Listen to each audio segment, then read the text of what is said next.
particularly she's focused on the 19th and 20th centuries of China, and she looks at medicine and disease a lot, and women and gender history, and as well as China's consumer culture. So Golden Silk Smoke was a finalist for the 2013 Southeast Conference of the Association for Asian Studies Book Prize, and it also was awarded the American Historical Association's 2011 John K. Fairbanks Prize. So with that being said, let's get started. Did anyone have any questions or comments about the book that they wanted to raise? Like I can ask one, or if you had any immediate thoughts in mind. I guess I did want to have something to ask. I wanted to ask you both, and anybody else included if they want to jump in, do any of you smoke, or have you had an experience with tobacco before reading the book? No. No, not really. I had studied abroad in China, and I had seen a lot of, and like she mentions in the book, mostly men smoking. Yeah. So I was sort of aware of that part of it, but I didn't. Yeah, now do that. Yeah.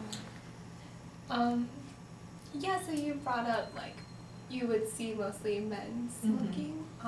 And one of, I guess, the biggest themes in this book is gender. And there's a whole chapter on women and smoking. So did anyone have any thoughts about that? The way women are portrayed and how that changes over time? I was just thinking it was really interesting how, as the author mentioned in the book, how women were using tobacco and cigarettes as a way to show how they are equal and to help one of the methods of liberating them. And as that is rising, that is going down, declining in China for women, where that is seen as more morally wrong. They shouldn't be doing it, especially in public. And so one interesting thought I was thinking about is I was wondering if men ever tried to, were encouraged to ever make attempts to decrease their smoking habits in front of women or anything like that, because if it was so wrong, you would think they would try to go to greater lengths to keep that away from them. Especially because she makes the comparison to Victorian society, how men should go to another room to smoke, but she never mentions exactly if that's something that happened in China. Well, she does mention that they sort of were influenced by some of those attitudes. So.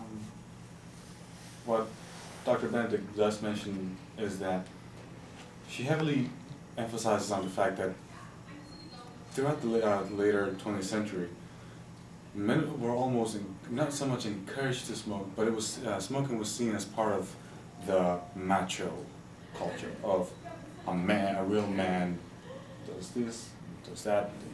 A real man smokes. For example, Chairman Mao. One of the posters that is in the book is of Chairman Mao holding a cigarette, and everybody's just praising him. Which almost seems counterintuitive if you're trying to protect people or women from smoking, but you're also kind of encouraged to praise and not so much emulate, but do what you can to show support for your leaders. You can show support, which raises the question: can you show support by lighting a cigarette, like the chairman does? And I definitely thought how that was interesting that it revolutionary women were not supposed to smoke, whereas all of the sort of revolutionary male leaders Mao Zedong and these others, they all smoked, but women weren't sort of allowed to. That was seen as possibly a sign of them being anti-revolutionary.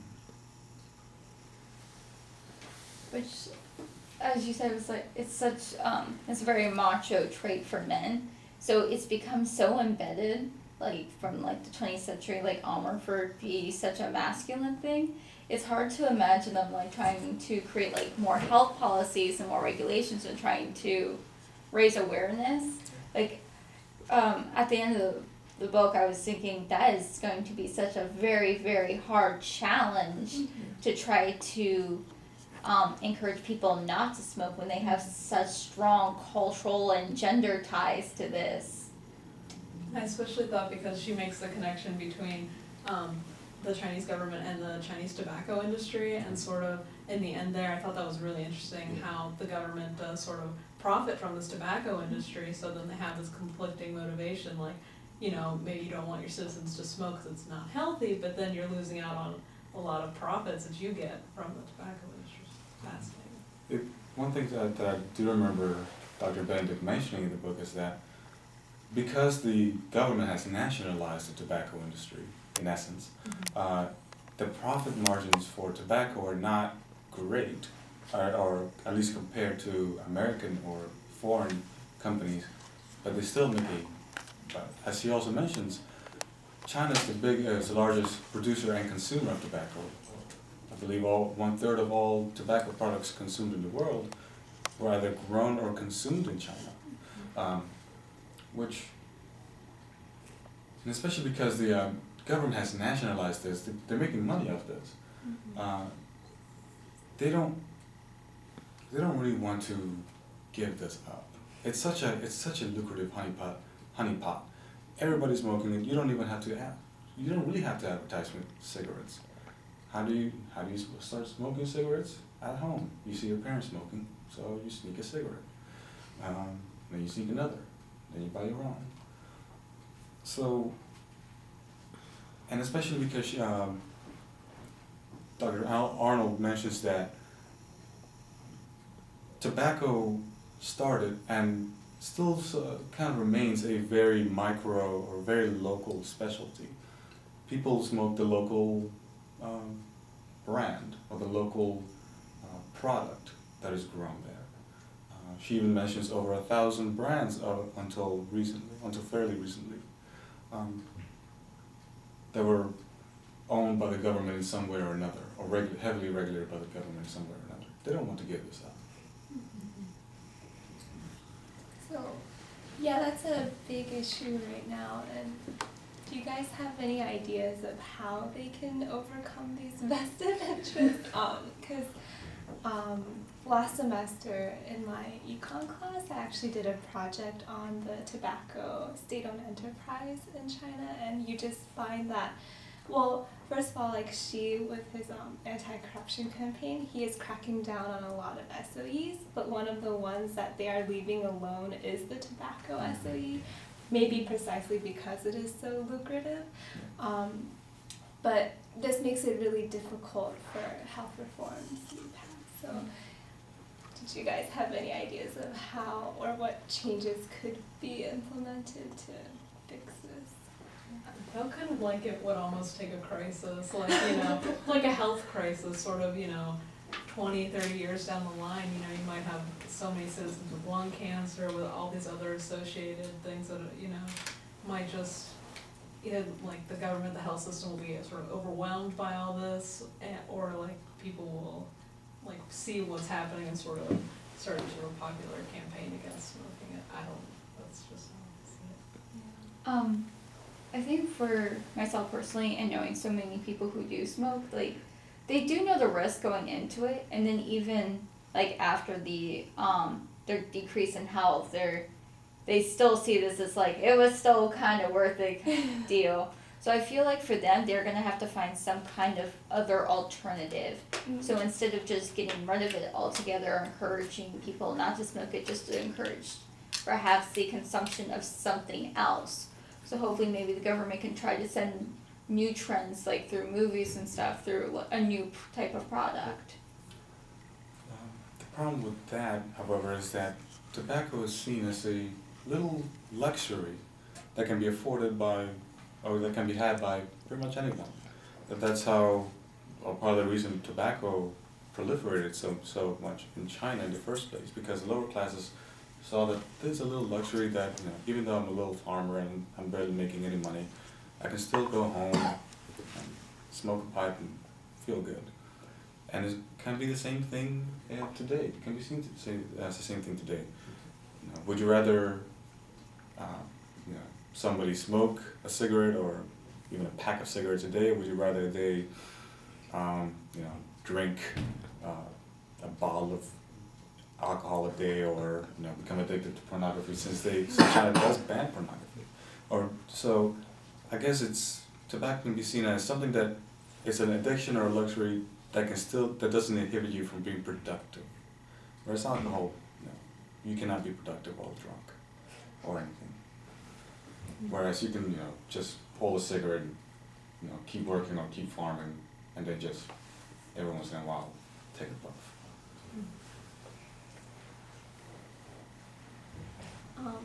You had mentioned that the luxury concept is one of the reasons why tobacco was able to proliferate in China. And she talks about, I guess, different reasons for why tobacco gained such currency in China. So I was wondering, what do you think are some of those reasons, whether they be geographical or something about the culture, or what allowed tobacco to just spread so widely in China specifically? I think she shows pretty well how tobacco fit into rituals that were sort of already established in literati culture at the time, and that sharing, pipe at the time, or water pipe, was just became part of the ritual of the educated gentleman, or even the women at that time, easy to relax with friends, become a connoisseur, discuss it with your friends, how all the best types of tobacco, which fit into discussion of other arts or music, poetry, this kind of thing. Yeah, just going along that, in the beginning of the book, in the introduction, when she's describing how different religions, reactions to it, and so understanding Catholicism and Islam, it's easy to understand why they would be so opposed to it in the beginning, while with China's philosophical beliefs and religious beliefs, they would be more inclined to welcome something that would relax them and put them into a state of being open-minded and meditation. So reading that, it seemed like that was a very easy gateway, because when you don't have your such a deep-rooted thing as religion preventing you from exploring something like this, then it's pretty easy to try it and get used to it and share it with your friends. Going off of that point, actually, I believe Dr. Benedict links smoking to Buddhist practices of prayer, which also brings to mind the burning of incense, which I know is something practiced in a lot of cultures, because it is seen as when you burn incense and you pray, the prayers go up to heaven. And I know even though some Buddhist priests initially rejected tobacco, they eventually adopted it, and they also believed in the spirituality of tobacco, that it could help you open up your ki, or I guess in another way, release your chakras, or open up your chakras, and that it helps to send your prayers up to heaven, while being able to relax and put you in a contemplative or relaxing state. Yeah, the tie between incense smoke and tobacco smoke, I thought that was really interesting. Yeah. Trying to think of another link as well. You also mentioned the connection of tobacco to the literati, or the scholars, which also brings to mind some of the poetry that it wrote regarding tobacco. Some of the poets just talking about the purpley haze or purpley smoke coming from the pipes. Some of the another poet that very vividly described a concubine, I guess I could say, or a lady of honor, of position, how she would look beautiful smoking a pipe, with her holding the long slender pipe with her slender hands and just puffing from her cute little mouth and all that stuff. So it was smoking was seen as beautiful. It was something that poor people could have to relax at the end of the day, but rich people could appreciate and just savor. I thought it was really interesting, the connection between like the image of the woman smoking alone in her room and like how that became such a common image and like how it started to have a connotation with sort of sexual availability. And the story that she mentions about like, I think it was a rape case where, you know, the man saw the woman like smoking and so it's like, oh, well therefore like she must like, you know, have some sort of unfulfilled desire or something like that. I thought that was really interesting. Yeah, definitely the tobacco poetry, and I thought that part was really fascinating, and just how much it was romanticized. And yeah, like, because today it's so different, I guess. When you think about smoking today, there's not really that romantic picture anymore.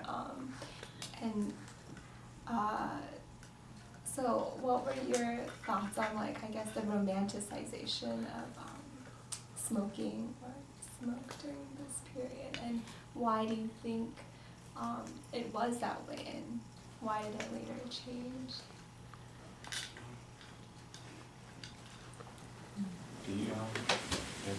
I guess it can be seen as people like to, it's almost like trying to promote something. It's like, hey, I discovered something that kind of nice to me. Why don't you try it? But instead of saying, why don't you try it, they're trying to make it alluring, almost as if once you finish reading this poem, you're going to almost want to run off to the closest tobacco merchant and get some tobacco to try it. Same thing happened with alcohol. People love to romanticize alcohol, love to romanticize other drugs. People, when you talk to people who are addicted to certain drugs, they adore the drug. They almost worship the drug. And they very much worship tobacco for many different reasons. And I know you brought something up about nowadays tobacco is not nearly as romanticized as it was before, which just brought to mind the Marlboro Man. Everybody in this room knows exactly who the Marlboro Man was, what that implies, the ruggedness of the Old West, of the Wild West. Also, the man who gets things done and is not afraid of getting rough or doing whatever it takes to get the job done, and at the end of the day, all he wants is to enjoy his cigarette. And even nowadays, I think the Marlboro Corporation is trying to re-romanticize that, trying to say, well, we lost that. I don't know what happened. We lost that image. Let's get that back. Let's eliminate the word I guess cannot do or something. It was, I think, one of the newer marketing campaigns is to say people who smoke Marlboro are people who are not afraid of doing new things or stepping out and doing whatever. So they're definitely so tobacco companies nowadays are trying to get back to that, I guess that golden age of smoking. I think maybe another reason why it could be so easily romanticized then is because now you have something that can be shared between lovers, between close friends, and to think about sharing something like you value and like carry on you with other people and like trying new things together, like that is very romantic. So through the senses, we're experiencing like another phase of like the sexuality between each other, and we see this even now, like alcohol and products that generally tend to be shared among other people are romanticized in commercials. Like think about those perfume commercials we're seeing. That is another sense that's being explored sexually, like being able to share with your man or your woman how great you smell when you're up close. And that's like with the tobacco smoke, like think of all the smells, and those smells also like connect to your memory senses. So you can be in a different location and you smoke this and you can remember where you last smelled this, like with your concubine or your wife or your mistress.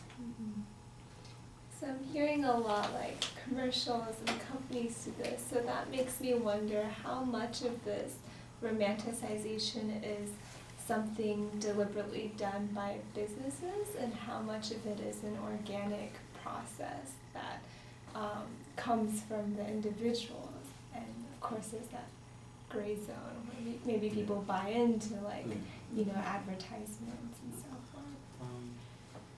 Well, it's a little bit hard to explain that for the earlier part, since in the early part, again, it was not a whole lot of large companies promoting their product. It was literally small farmers, millions of small farmers just having their own little crop, or selling it to another merchant, or growing it so they can enjoy it themselves.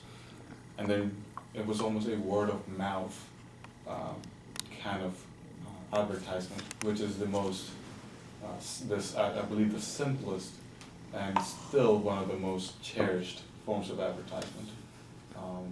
Because some people do not trust the big billboards or big advertisements, but they'll trust their neighbor, or they'll trust their relative, and saying, well, and if my relative, my cousin, is telling me, hey, this brand of cigarettes is better than the other brand that you smoke, you're willing to listen.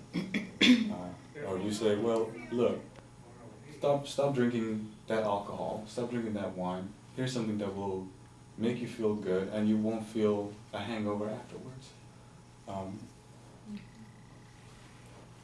I feel like that definitely changed with sort of when cigarettes came around. They started having these big multinational companies like BAT, she mentioned specifically, that sort of tried to create this image, especially the one of the modern girl who's she's sort of bucking tradition, and she's smoking outside the home, and she's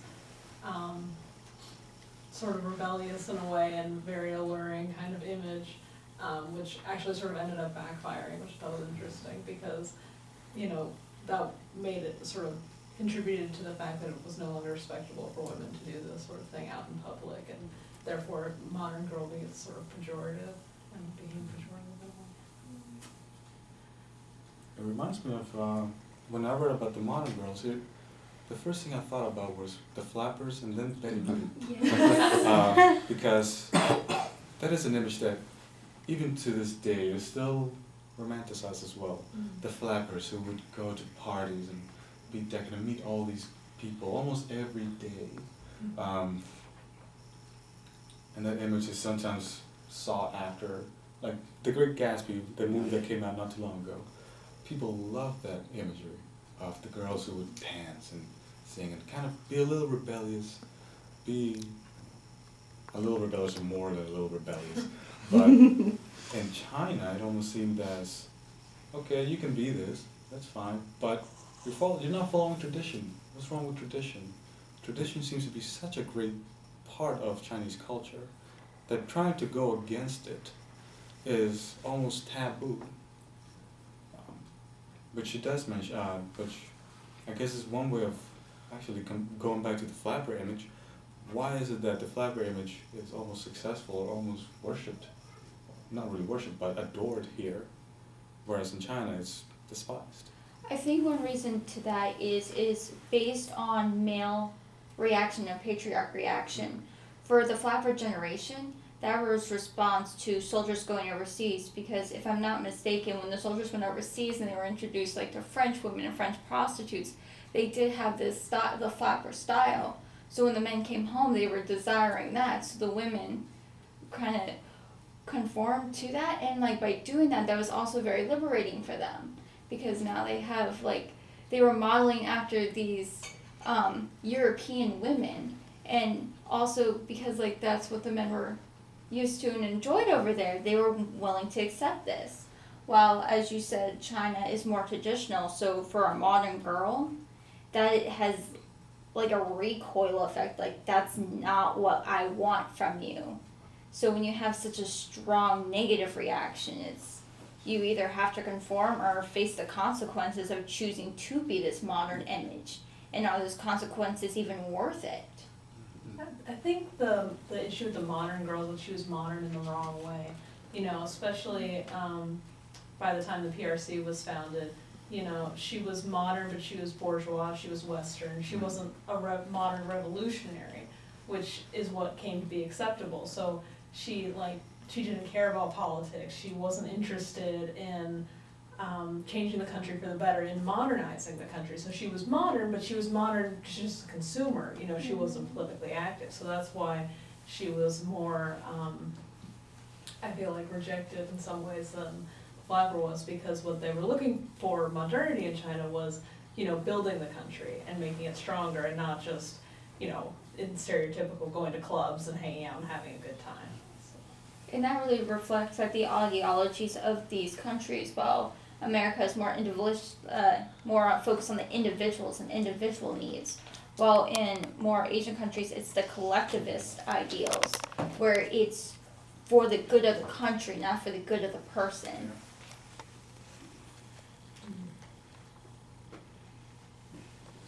So I'm hearing a lot of tradition versus modernity, and I guess individualism versus collectivism. Do you see any instances of the book trying to, like, I guess, create a more nuanced picture of what those concepts mean? I definitely think so, because the tradition was actually having women smoking, you know, and even though they weren't smoking in public, it was still like, the tradition was not complete male smoking as it is now. So it actually is a change of tradition to have tobacco consumption be the way it is today.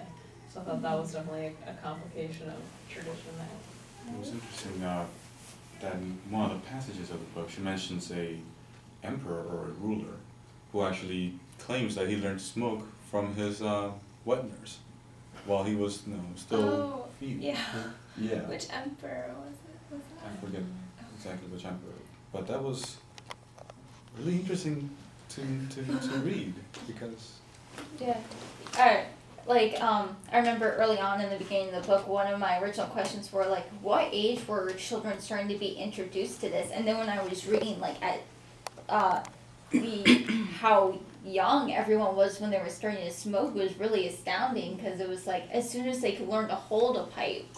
And I thought that was really interesting that the family would share in this. yeah. It's also interesting. It reminds me of there's a little boy in Indonesia, I think he's like a toddler, a 2-year-old, who apparently was smoking 2 packs of cigarettes a day. And it was they had reports of this, newspaper articles. The kid almost became a celebrity because the kid would just, you know, just sit in there puffing sometimes like 2 cigarettes at a time, just like nothing. And the kid can't really speak, but he can already, you know, outsmoke some of the people. People just throwing cigarettes at the bowl.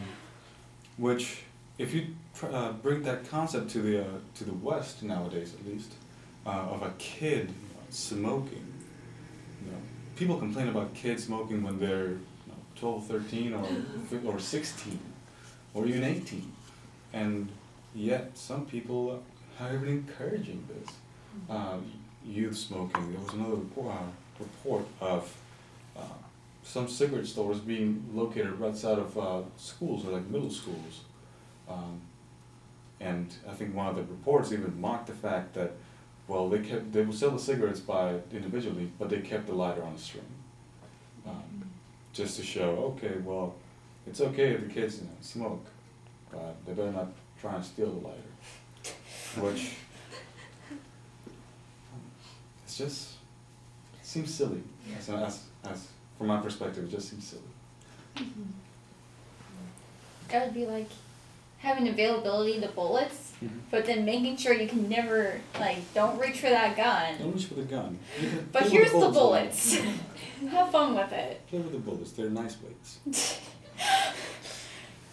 So we have 5 to 10 more minutes before Professor Benedict is going to come in.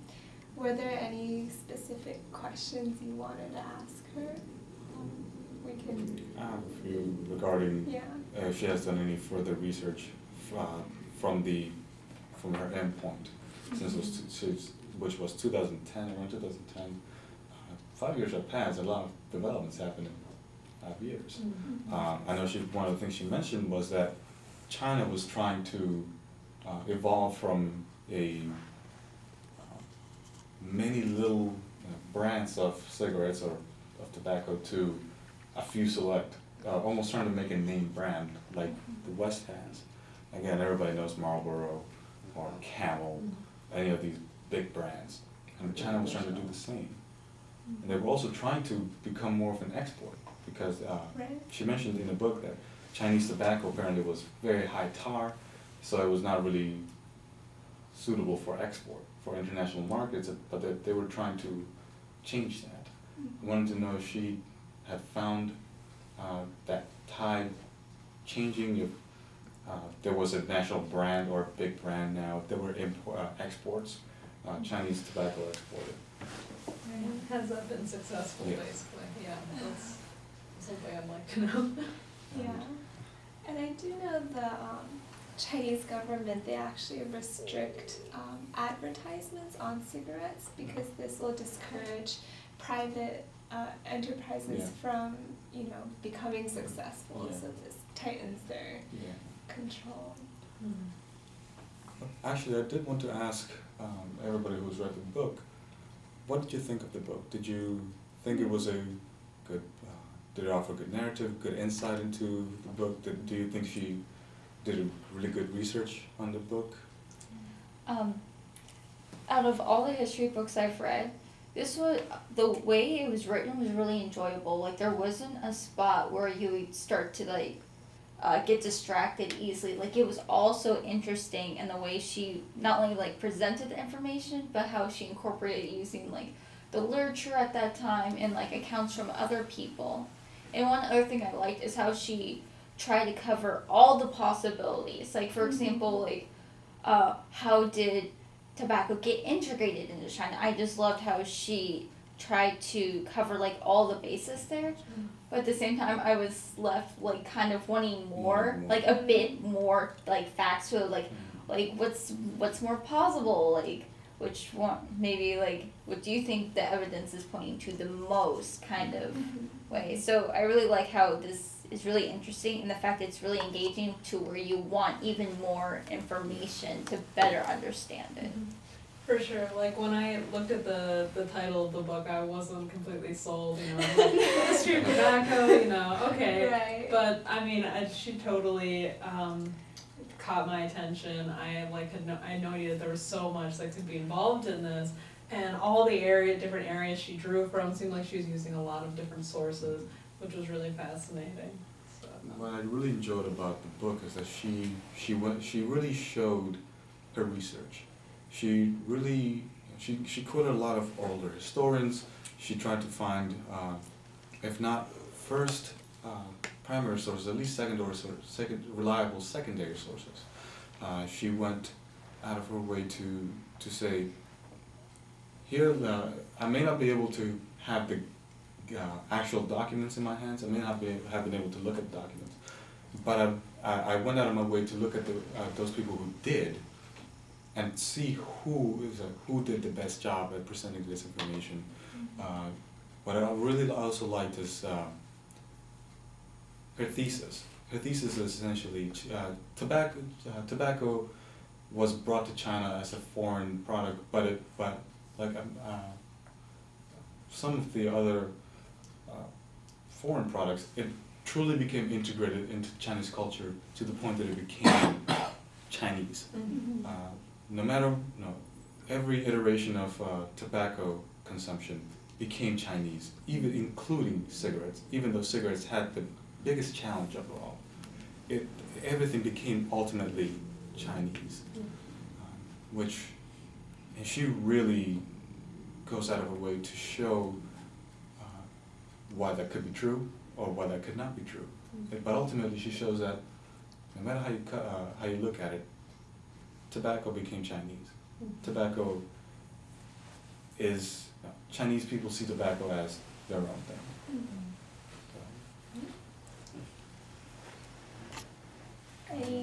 Any criticisms of it?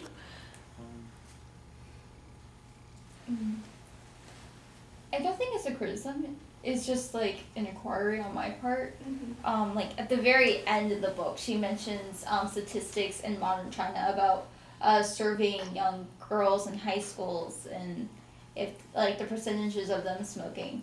So part of me was wondering, is there any possibility that the percentages might be at least slightly higher due to the fact of social desirability, where they are afraid of the consequences, maybe they don't actually trust the survey, maybe they're worried that they're, like something will get leaked and then they'll get into so much more trouble, so they try not to maybe be very honest with some of these. At least that was just a slight thing on my end. I'm like, oh, I want to know this more.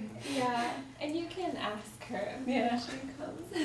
Thankfully. That is a really good question. What is the role of censorship, of the Chinese information censorship, and the influence of the Chinese government on people actually answering these questions, and the health organizations making a stride to either eliminate or reduce Chinese tobacco consumption? Could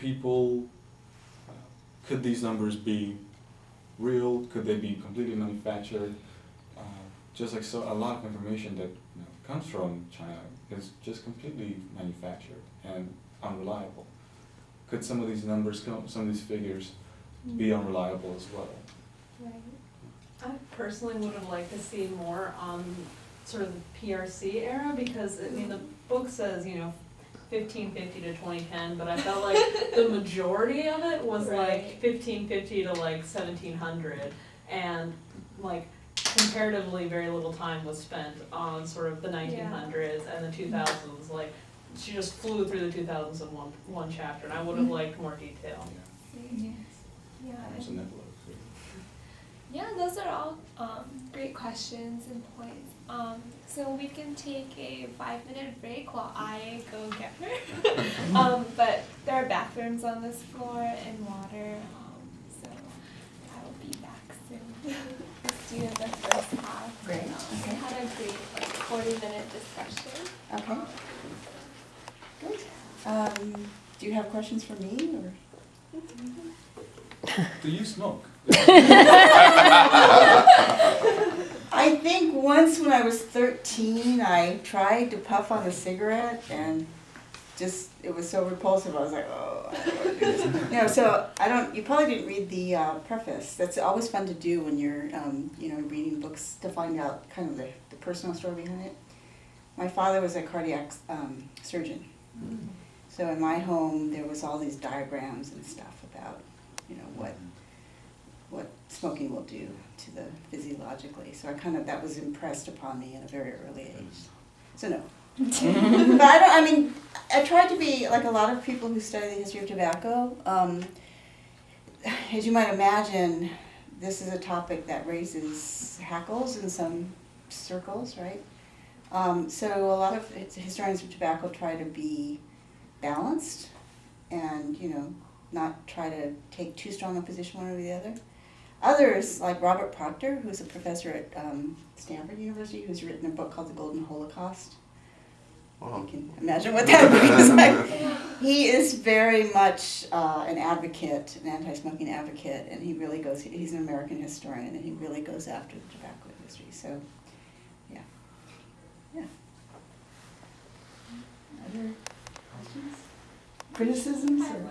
Actually, you want to go with your question first, because I was so interested in that. You go ahead. Ladies first. Thank you. Can we just stop and go around? I should have done this at the very Oh, first, so we know who okay. everyone is. Yeah. Go ahead, Brittany. My name is Brittany Bain. I am from McDaniel College, and Okay. I am a history major, and I also double in sociology with a focus on criminal justice. Okay. Is your family here? No. Okay. I Somebody mean, from my college family's here, of Okay, course. right. Okay. Somebody's from McDaniel's family is here. So. Really? Yeah. Oh, well then. Okay. Hi, I'm Jasmine. I'm just here to listen. I'm supporting him. Okay. Hi, my name is Edgar Selden. I'm a fourth-year student at Bowie State University. I'm a secondary education major with concentration in history. Great. Okay. I guess you know me already. Yeah. I'm Rebecca Thayer. I'm a senior at St. Mary's College of Maryland. Oh. I'm a Chinese major, history minor. Great. Okay. Good.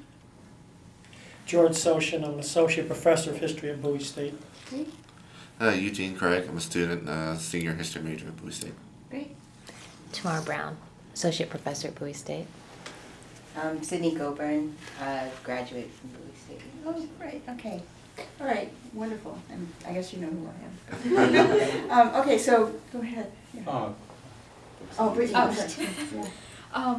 One of my questions relates to the very end of the book when you mentioned a survey that was completed by high school girls in Mhm. which it showed like 1% of the high school girls had smoked. Mhm. One of my questions is, were you worried at all about like social desirability or Mhm. any reason to suspect that maybe these statistics may not be exactly accurate due to maybe worrying about like underlying like, oh, maybe these surveys aren't exactly anonymous or your thoughts on that? You're talking about the epilogue where it's really about Mhm. contemporary China. Mhm.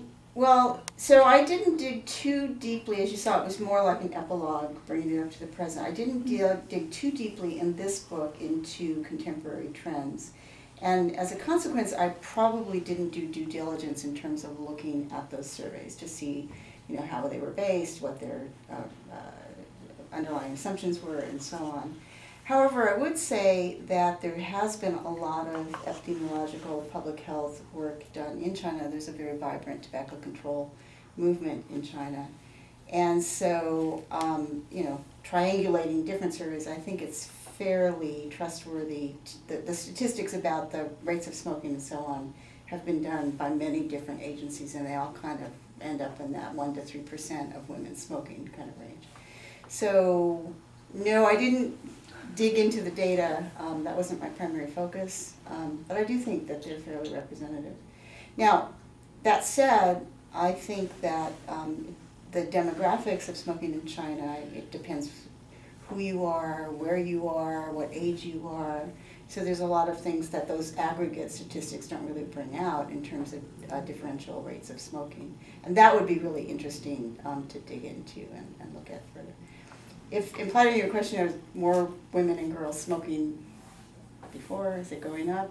I mean, is that? Oh, you answered it. Okay, all right. You're good. All right. Good. Dr. Benedict, I wanted to go as a follow-up to that question. I wanted to ask, because we know that China is susceptible to embellishing or fabricating information Mm-hmm. due to the state sanctioned censorship Mm-hmm. in the country. Is there a possibility that some of these numbers that you came across for the contemporary smoking Mm-hmm. could be completely true to each other, true to, Mm-hmm. to smoking in China? Could they be a little bit altered to either minimize or rather, I guess, emphasize the growth, the strength of the Chinese smoking Mhm. tobacco industry, or to almost project the image of the modern girl, we have gotten rid of her, Mm-hmm. so people don't smoke, and we made sure of that. Mm-hmm. Do you think that could have been, that may have some, play some part into your research? So again, particularly on the question about the statistics about women smoking. I'm not, this is more focusing on the general aspect. Uh-huh. On the women is a little bit, but mainly on the general aspect of the tobacco industry in China. Okay, so that's a good point. I guess I would say that many of the studies that were done are not only those by the PRC government. For example, WHO has had many statistical studies about smoking rates. Other agencies like Tobacco Free Kids, tobacco control advocacy organizations that are international in focus also have done their own studies. The Bloomberg, I don't know if you know, but Bloomberg has a really big anti-tobacco campaign. So that organization has done epidemiological smoking rate studies too. And again, they all pretty much jive with the statistics that the Chinese government itself has put forward. Have any of you been to China? No, Sophie. So just anecdotally, right? I mean, you can walk around the streets of any city and notice that even though women do smoke, the number of women who smoke is much, much smaller relative to the number of men who smoke. So, I would be more suspicious, I think, of the rates of male smoking because those have been falling actually over time. And again, anecdotally, if you walk around, you think, wow, it doesn't seem like people are giving up smoking, men are giving up smoking, right? But it's a very good question, and I'm just thrilled that as historians you're drilling in on the source, because of course that's our that's basis upon which our analysis has to hinge. And if the data are wrong, or if the data are suspicious, or there's any problem with that, historians really have to take that to heart and make sure that they know that it is more accurate than not. So I'm thrilled that you're raising those kind of questions. Thank you. I'm really curious about your sources, like especially the ones from sort of the Ming and Qing dynasties, like where you found them, and are they mostly in Chinese? You have to read them and translate them yourself. So yes, most of the sources for the book were in Chinese. And yes, it took a long time to write the book because it took a long time to both I find the sources and then read the sources and then translate the sources and then understand the sources. So it's an interesting thing. This is kind of a transcultural phenomenon, and I don't really know why, but for some reason tobacco has been of fascination in many cultures, kind of in an aesthetic sense. So in many cultures, including Europe and North America and various other places, the Middle East, there is kind of a tradition about writing about tobacco. And in China, that took the form of literati, scholars who, there's this tradition in China where collectors or literati, they have an aesthetic interest in something, ink pots or, interesting stones or, any number of kind of material objects.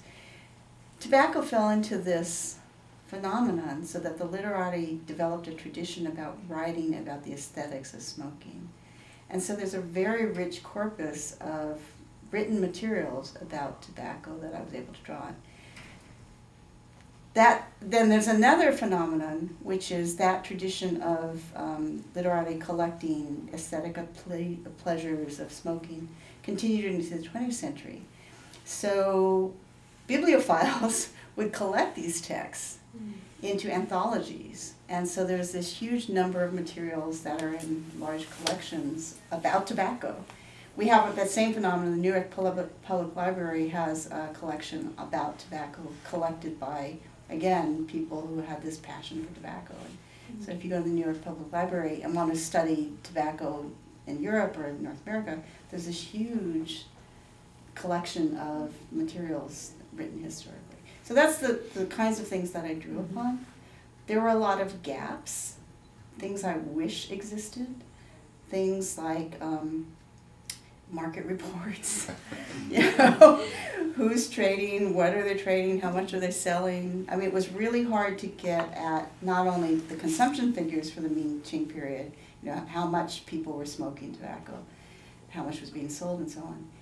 It was just even very difficult to get at how much tobacco was being produced. So those sections of the books are more guesstimates, they're more, kind of speculations, because the economic side of the picture is really unclear. But the cultural side, what people thought about tobacco, how they used it, the social differentiation, in terms of how people smoked and why they smoked. I think those literary materials are quite rich for that purpose. Then, of course, when you get into the 20th century, there's newspapers, there's films, there's, all kinds of other kinds of documents to call, like customs reports and so on. I wanted to ask Dr. Benedict, did you have to, for some of these gaps, did you have to consult outside sources? Since I know you mentioned that one of the sources of the introduction of tobacco into China was from India, to introduce water pipe smoking. Did you have to use Indian sources to maybe make a connection to China, or did you have to look at, for example, Portuguese or even Japanese sources of trade in order to come up with your starting date, which is 1550?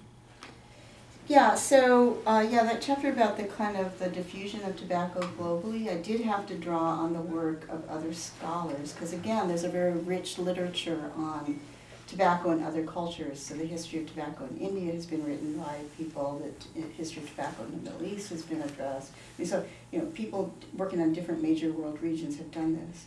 Now, your specific question about did I go into primary sources for that, not so much, because, again, the focus was China, and when you write your book, you can't do everything, right? So you do rely on secondary sources to some degree. But particularly, one of my major frustrations was that I don't read or speak Portuguese. A very fascinating part of the story is that tobacco grown in Brazil was globalized in the 18th century and was being sold all over the world, including, for example, to Canadian Indians in exchange for ginseng, a Chinese medicinal plant that is very widely used within East Asia.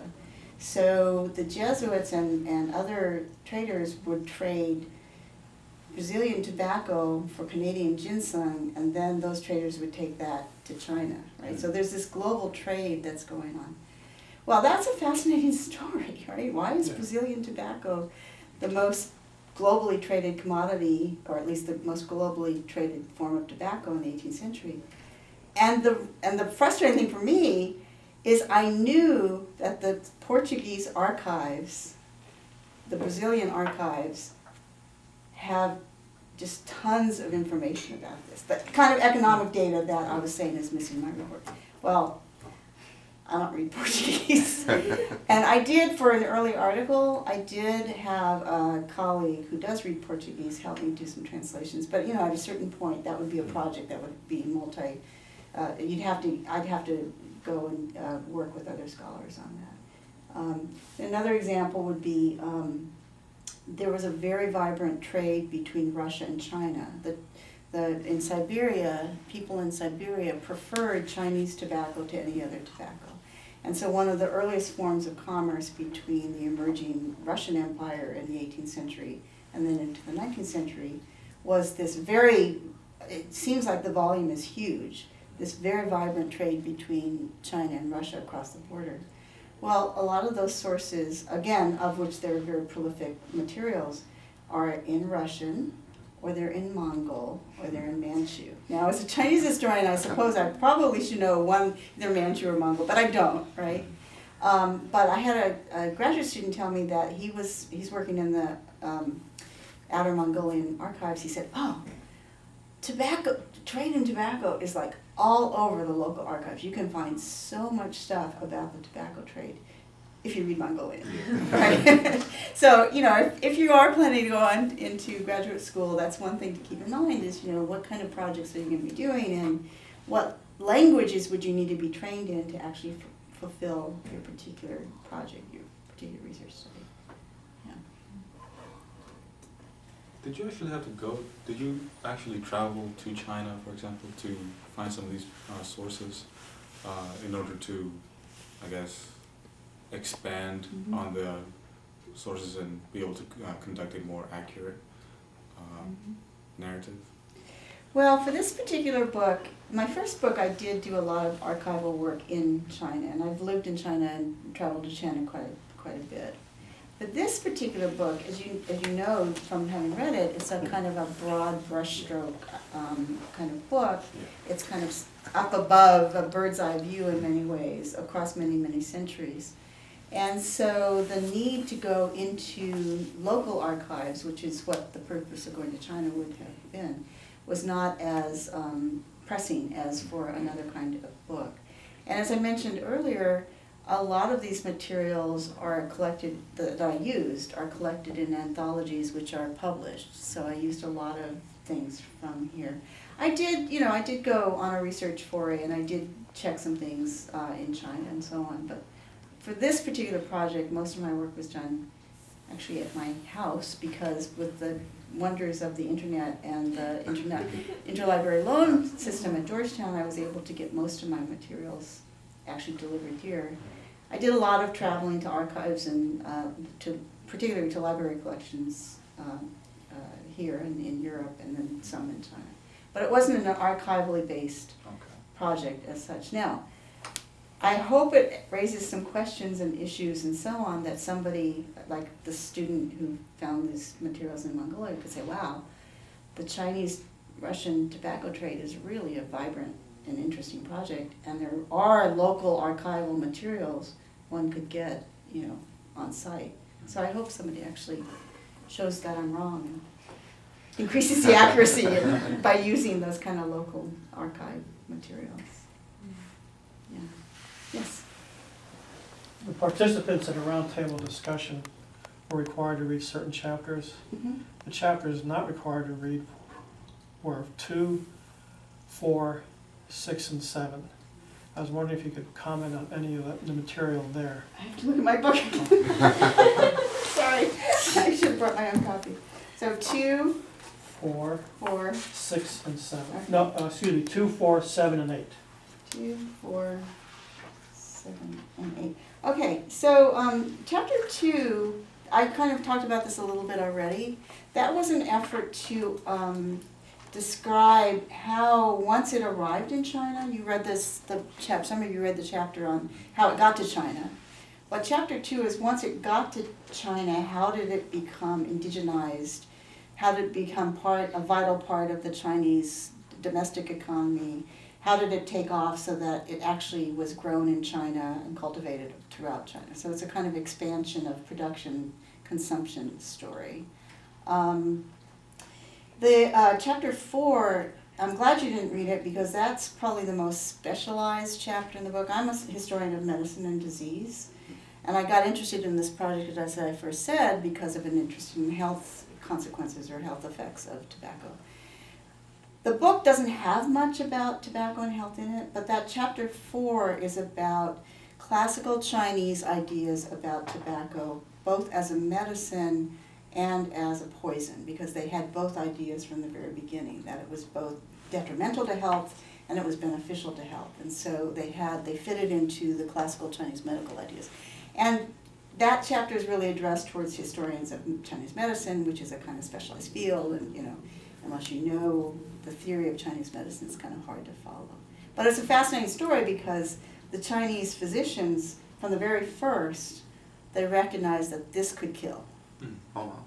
They knew that this was something that was but the way they fit it into their cosmology is that the Chinese physicians recognized that any substance had both beneficial effects and baneful effects, right? So, if you use it this way, it's good. If you use it this way, it's bad. So they had this kind of determination in that.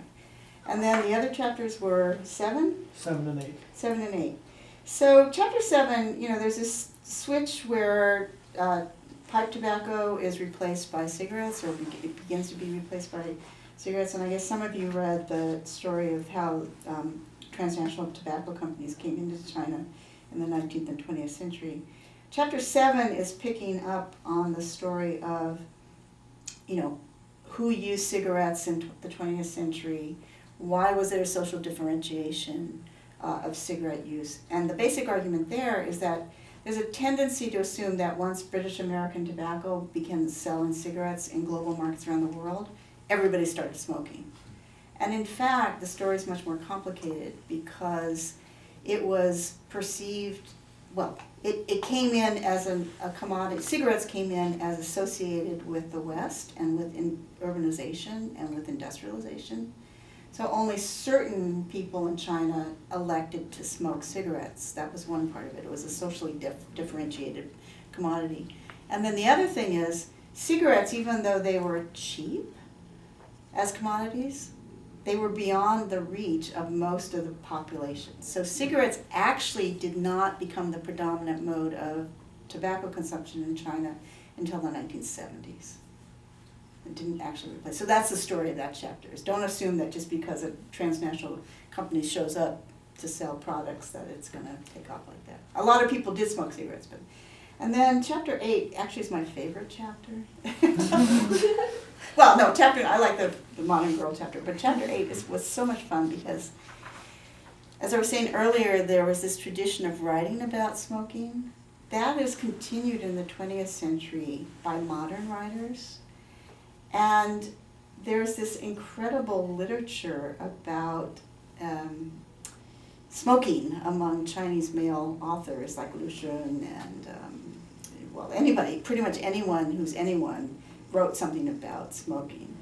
And it became a trope, it became a kind of way to talk about China's problems. So there's a kind of notion of, well, the true, authentic Chinese experience of smoking is a water pipe, right? And so there's all of these essays and short stories in which the water pipe is held up as the essence of China. And then the other side of that are those people who wanted to modernize China like the West, so they talk about cigarette smoking. So it's a chapter about the literary representations of smoking and the way in which it becomes a proxy for arguments and discussions about how China should modernize. Thank you. Yeah. I have a question, Mhm. and I didn't read the book, but I'm so intrigued that I'm going to. You mentioned how, and I've heard through their conversation as well, that you do a good job of saying both sides. Mhm. And then you even mentioned how, the American historian who sort of attacks. Mhm. What was your intended goal with this book? Were you trying to make some sort of statement or just lay out the evidence? So my goal, actually, tobacco, again, I got interested in it because of the health consequences, and I've written other things about disease and health that don't appear in the book in terms of, its impact on China and epidemiologically and so on. But this book, so I don't know how many of you have studied Chinese history, but there is a kind of conventional wisdom about China in the world. And the notion is that China, until fairly recently, was a closed society, that it really was not open to the world, or it really was not involved in any kind of, this notion that, well, when the British came in the 19th century and they tried to sell things to the Chinese, the only thing they could find was opium that, the Chinese would buy. So there's that's kind of a conventional notion that China was a closed empire. It wasn't interested in foreign commodities. It wasn't interested in the outside world. So one of my main goals was to demonstrate, as Chinese historians have known for a very long time, and we've been saying this, but nobody's listening, right?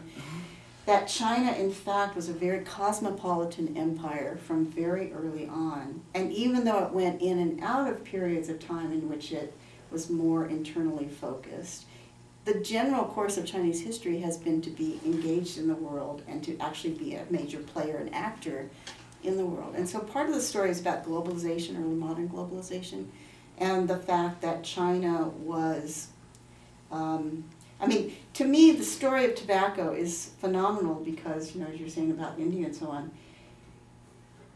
the Iberian mariners show up, 1492, right, is when Columbus shows up. By 1680, tobacco is being grown in Central Asia. Oh, wow.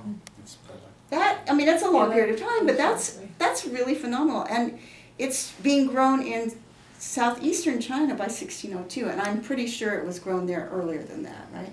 So, this notion that China is somehow cut off or Central Asia is cut off, and I think we really have to think about the world as globalized and globalizing much earlier than we generally do. So that was one of my aims with the book.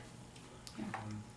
I really wanted to comment on your thesis, which is to show that tobacco became even though it was a foreign product at the beginning, it became a Chinese commodity. It was not, it was pretty much adopted by the Chinese fairly easily. Even though cigarettes were the hardest to accept at first, because it was seen as a foreign product. It was eventually taken or absorbed into the Chinese culture. Mm-hmm. I really found that intriguing, because as you noted in one of the first sentences in your book is that British America Tobacco thought, because the founder of British American Tobacco thought that China did smoke, and that if he could be the first person to sell tobacco to China, he would be even more rich. Mm-hmm. And that actually went with my notion at first, going into this book. And through discussion with my professor, Dr. Soshin, and others, the book really does a great job of showing this is not really true. Tobacco was in China long before cigarettes were even invented. People in China were smoking cigarettes. Smoking tobacco. Tobacco was not a macro plantation. It was macro plantations were the norm until fairly recently. So I really just wanted to comment. How did you come up with that thesis, with that notion at first, or did you think that with the notion that tobacco was not really a product until fairly recently in China, or did you have an idea that tobacco was already had a fairly active trade in China? No, I knew, because again, I'm not the first person to actually write about tobacco. I'm the first one to write a full book about it, but there have been people who've looked at this in for the Ming-Qing period. So no, I knew that tobacco had been there. Tobacco was only one of several New World crops that showed up fairly early in China, so also sweet potatoes, maize, some other things. And sweet potatoes actually allowed for the huge demographic expansion of the Chinese population, because now a food source could be cultivated up in the mountains. So no, I knew that. So I kind of went into it with this idea of demonstrating what you've apprehended from the book. You really got the core central idea. What I did expect and was surprised by the evidence. So going along to answer your question further, for the modern period, for the 20th century, I wanted to disrupt this idea that everything that is modern originated in the West and then was exported to places that we call the non-West, right? So this notion that, a commodity invented by British American tobacco was then carried to China or wherever and they westernized, right? So I wanted to disrupt that notion. By the way, cigarettes, the largest manufacturer and distributor for cigarettes in the 19th century was not America or Europe, it was Turkey, the Ottoman Empire, and Egypt, right? So Turkish tobacco, Egyptian tobacco, Camel cigarettes, right? Those originated in the Middle East. Anyway, but to answer your question, the thing that did surprise me is I expected that once cigarettes began to be sold in China, whether they were Chinese produced or foreign imports, that it became a mass commodity very quickly, and it would be a good indicator. I was going to argue China had a mass market economy, much earlier in the 20th century than we think, because that's what I thought happened. I thought that there was, in the early 20th century, there was this mass consumer market. What I found, or at least the evidence I came to realize, is what I said earlier, which is that even the cheapest commodities that were being mass produced and sold and marketed using these new advertisements and so on were out of reach. And China remained very poor, and it was really fairly late before the vast majority of Chinese consumers could actually purchase these new kinds of products. And that surprised me. I didn't expect to find that. We give a number that smoking was very most prevalent for people who made 5,000 yuans or less a year.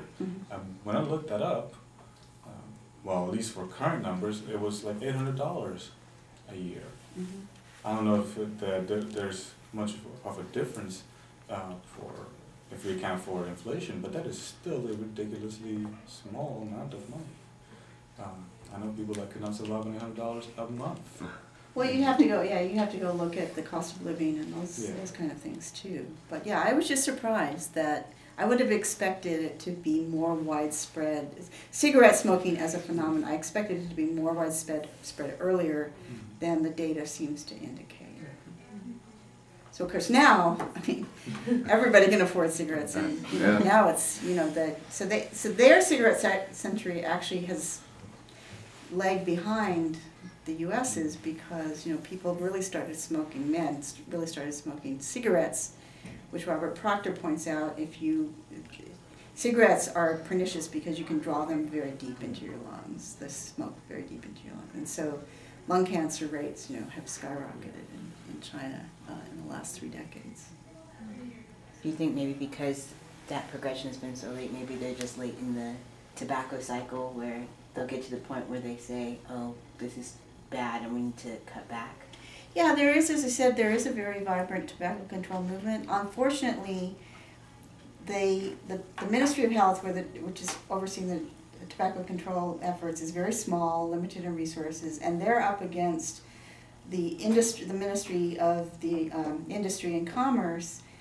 Like 6% of state revenues come from tobacco taxes for the Chinese government. Oh, wow. So it's like Goliath and David and Goliath. However, an interesting phenomenon is emerging in China. There is a new wave of young men, and again, it's more the men that we're concerned about because women generally don't smoke that much.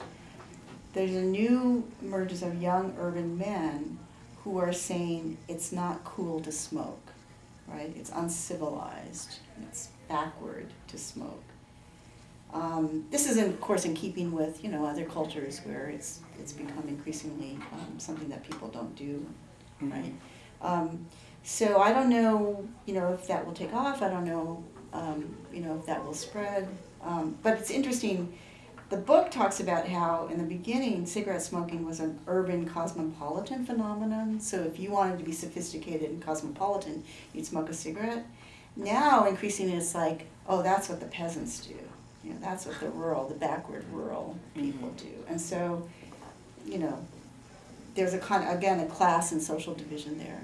But ultimately, that might lead to falling rates. And in fact, there is a decline in male smoking trends in recent years. Anyway, I think, I don't know what time we're supposed to.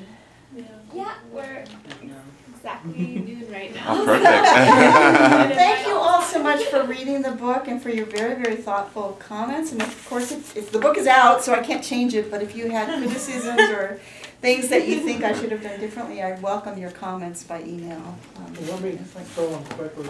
Yeah. A number of persons have said this. It's a well-written book. I wanted to hear that from this group. Okay. This what was said before you came in, and it is well. I read a lot of it with my student. Okay, great. Thank you. All right. Well, I do appreciate your taking the time and coming to the roundtable. It's very, very gratifying for me. So. All right, let's go have lunch, I guess, right?